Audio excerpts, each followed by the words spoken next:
থাকবে।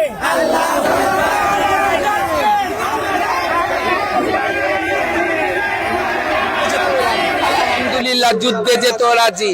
আমাদের স্বামী নাই, সন্তান নাই, আমরা নিরস্ত্র, আমরা অসহায় মানুষ। আমাদের সরকার পাঠালে যদি ফিলিস্তিনের উপকার হয়, ফিলিস্তিনের মা বোনদেরকে বাচ্চাদেরকে বাঁচাতে পারি, বাচ্চাদের বাঁচাতে গিয়ে যদি আমাদের জীবন বিপন্ন হয়ে যায়, বিশ্ব যখন নেমে গিয়েছে আমরা বসে থাকবো না, আমরাও নেমে গিয়েছি রাস্তায়। আজকে আমাদের পিছু কোনো টান নেই, আমরা জীবন দিতে শহীদ হওয়ার জন্য আমরা প্রস্তুত। আমরা হিজড়া, আমরা জনগণের জন্য, দেশের জন্য, মুসলিমদের জন্য আমাদের জীবন, ইসলামের জন্য আমাদের জীবন শহীদ করব ইনশাআল্লাহ।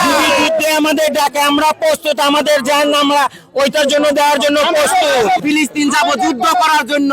ফিলিস্তিনের বাচ্চারা যখন কান্নাকাটি করে, ওদের উপর অত্যাচার হয়, আমরা বাংলাদেশ থেকে কান্না বাদ আর কিছু ওদের করতে পারি না। দর্শক, মার্চ ফর গাজা, যেখানে সারা বাংলাদেশ থেকে ফিলিস্তিনির পক্ষে লক্ষ লক্ষ ধর্মপ্রাণ মুসলিম ভাইয়েরা কিন্তু ফিলিস্তিনির পাশে দাঁড়িয়েছে মার্চ ফর গাজা এই মহাসমাবেশে, এই প্রতিবাদ সমাবেশে। কিন্তু তার ভিন্ন একটা চিত্র আমরা কিন্তু দেখতে পাচ্ছি আজকে আমরা দেখতে পাচ্ছি পিছিয়ে পড়া কমিউনিটি। এই কমিউনিটিটা কিন্তু আজকে ঢাকা শহরে, ঢাকার রাজপথে কিন্তু ফিলিস্তিনির পক্ষে তারা কিন্তু রাজপথে নেমেছে, ইসরায়েলের বিরুদ্ধে তারা কিন্তু মিছিল করছে, নারায়ে তাকবীর, আল্লাহু আকবার।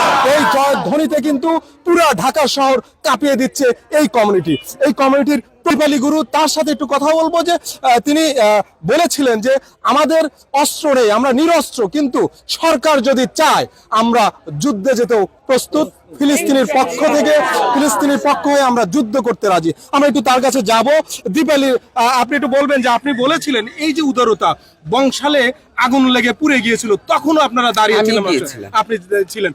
এত নিরহ শিশু, এত নিরহ নারীকে এরকম বর্বরতা করে ইসরায়েল ধ্বংস করে দিচ্ছে, আমরা সহ্য করতে পারছি না। আমরা ফিলিস্তিনের জন্য দোয়া করি, ফিলিস্তিনের মা বোন এরা স্বাধীনতা পাক, এদেরও স্বাধীনতা আসুক, এরাও স্বাধীনভাবে চলুক, এদেরও স্বাধীনভাবে বাঁচার অধিকার বিশ্বের কাছে আমরা চাচ্ছি। সমস্ত বিশ্ব যেন একত্রিত হয়ে এদেরকে স্বাধীনতা দেয়, এদের পাশে দাঁড়ায়। আমরাও দাঁড়াতে চাই।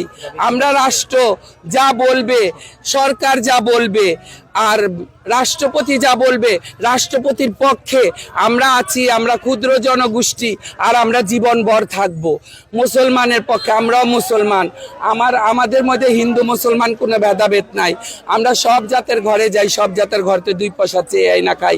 যত ধরনের সহযোগিতা যেরকম করতে হয়